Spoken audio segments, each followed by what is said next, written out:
happy first homecoming. Gotta raise the stakes, baby.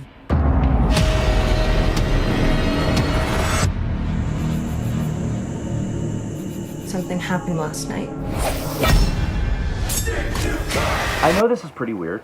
You don't normally see reviews for individual movies on my channel, at least not frequently. But I was actually contacted by, whether it was the filmmakers or representatives of the movie or what, I don't know, but it was people that have to do with this particular movie. They saw my social media post that I was watching this movie, and they said, you know, hey, thanks for the support. If you could do us a favor and like maybe leave us a review or promote us or something on IMDb, that would be great. And I said, well, I actually do YouTube. I run a YouTube channel. If you guys want, I could do a video review and you guys could promote it. And they said, absolutely.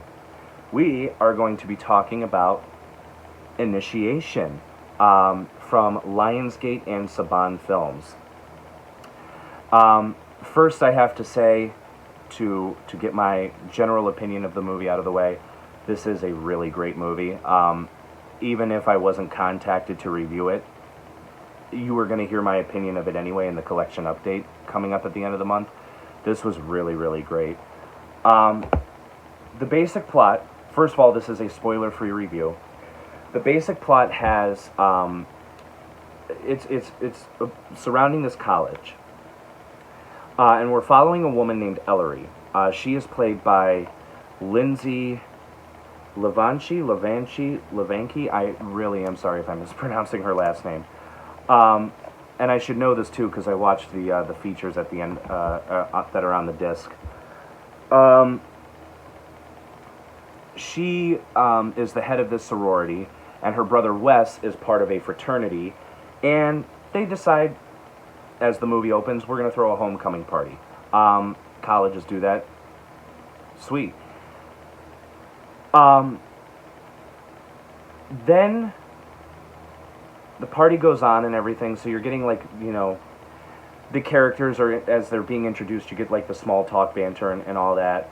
And then Ellery says to her one friend, hey, I'm going to start making rounds and see if we're all good to go, and if we are, I'm going to start driving people home or making sure that people have rides home and they can get home safe. She goes to look for her friend Kylie. Kylie is upstairs. She is in a locked room with two members of the fraternity, one of which happens to be her brother. She gets Kylie out of there. She's really confused as to why the door was locked and why nobody can really give her a definite answer as to what really happened in there, because nobody seems really concerned. But they just move on to the next morning. Well, the next morning, two very important things happen. Kylie goes to Ellery and Kylie goes to one of the girls and says, I think something happened in that room. I'm not sure what it was, and I'm too scared to tell too many other people because I'm scared they won't believe me. The second thing that happens is, one of the gimmicks that the fraternity has is they will go on Instagram and they will caption, they will leave a caption under sorority girls' photos. And that caption is just a single exclamation point, as you can see in the title there. And that single exclamation point pretty much means that, hey, you know, that girl gets around. And that lets the fraternity brothers know we might want to steer clear of that one. The comment was left under a photo of Kylie's by Ellery's brother. As all of this is starting to culminate, a masked person is running around campus picking off people one by one. And the mask is really cool and really shiny. I really do like it. And that's where I'm going to stop explaining the plot, because to give anything more away would just, it would ruin it. And I don't want to ruin it, because this is a genuinely great movie. I do want to say that I think the social commentary aspect that was done here, sort of like the Me Too era stuff brought into a slasher film, I thought it was done very, very well. I don't think it was shoehorned in or anything. I thought the filmmakers did a very, very, what's the word? Comprehensive job of weaving that stuff in there, and it really works. Whenever you're doing social commentary in a movie, 9 times out of 10, it's going to be coming from people who don't understand why it's in there in the first place.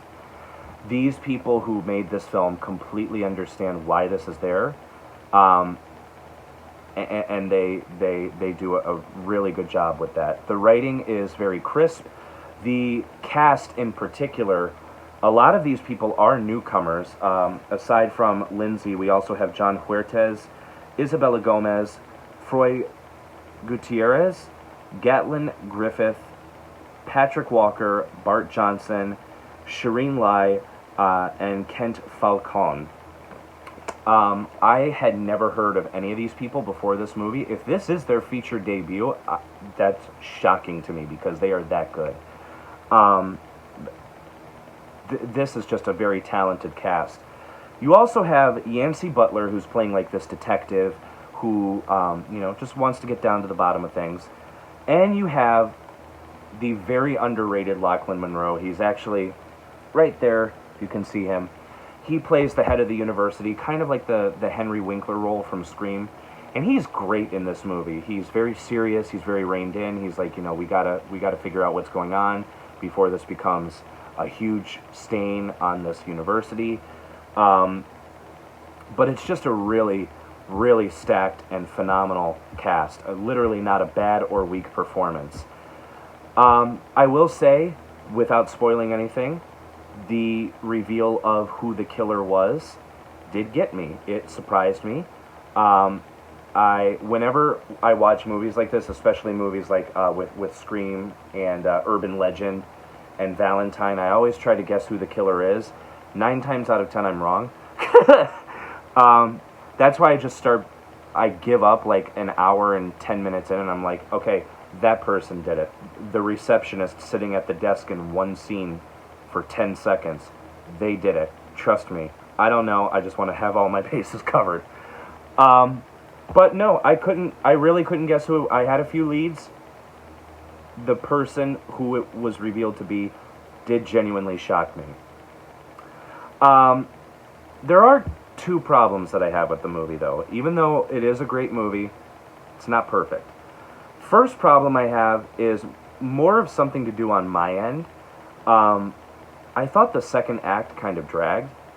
The first act and the third act display this like very steady pace. Like nothing's flying at you fast or furious. That would have been awesome if you could see more visibly the Fast and Furious box set back there.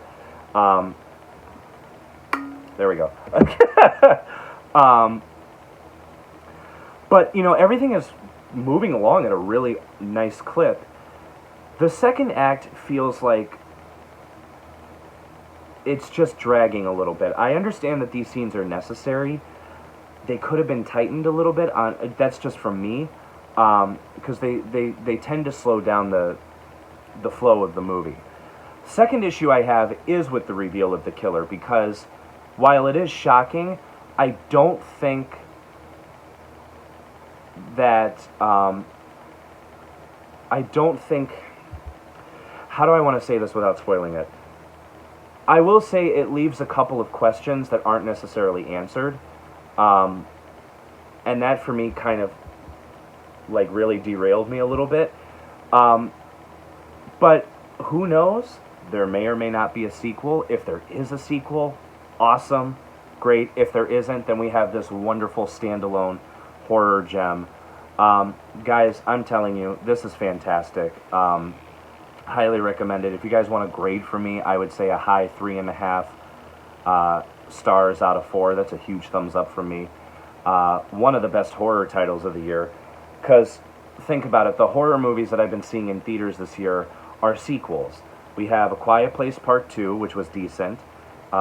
Spiral, which was actually really good. What else have we had? We had The Conjuring, The Devil Made Me Do It. I wasn't too big a fan of that. The Forever Purge, Escape Room 2, Don't Breathe 2. Isn't there one that I'm forgetting? I'm sure there is. I don't know. But this is, to me, one of the best horror movies of the year. Absolutely, really dug this one. If anybody who worked on the film is seeing this review, first of all, hello, hi. Second of all, thank you to whoever it was, because it was through the official Instagram account for the movie. Thank you to whoever it was for reaching out and giving the opportunity for, like, cross-promotion. I think that's fantastic. They did want me to mention that this is coming out on streaming, but they do not know what streaming platform it is. I can guarantee you more than likely it'll be Netflix. If not, check Hulu or Prime Video. I will update you when I have more information. But yeah, guys, Initiation, like I said, well directed, well acted, and even though a lot of people are going to want to wait to watch this on streaming, I highly recommend getting the Blu-ray as a fan of physical media. You can find this at Best Buy right now. I think Walmart might have this on Blu-ray. I don't know, but I don't really like going into Walmart. So go to Best Buy, grab this, pick this up, and definitely just grab it. And yes, Austin, if you're watching, because I know you are, Austin's one of my best friends. It is at the Best Buy closest to us. They have like a bunch of copies left. But there is a terrific 30-minute documentary on here called Hidden Secrets, Surviving Initiation. That's pretty entertaining. Even the other featurette they have on here, the Final Twist post-production, that's pretty cool too.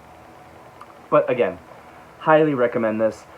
This will be out on streaming soon, and it is available on DVD and Blu-ray and for purchase on digital HD through Saban Films and Lionsgate. Again, cannot recommend that one enough. To the filmmakers, to the cast and crew of Initiation, again, thank you so much for allowing me the opportunity to shed some more light on this movie. It was an awesome movie. I definitely, my review said enough. It was great. If you guys out there have seen Initiation, what were your thoughts? Did you like it? Did you not like it? Did you love it as much as I did? Leave your thoughts, because I want to know. Let's discuss. As always, thank you for watching, and have a nice night. I have a really important question to ask you. What should my caption be?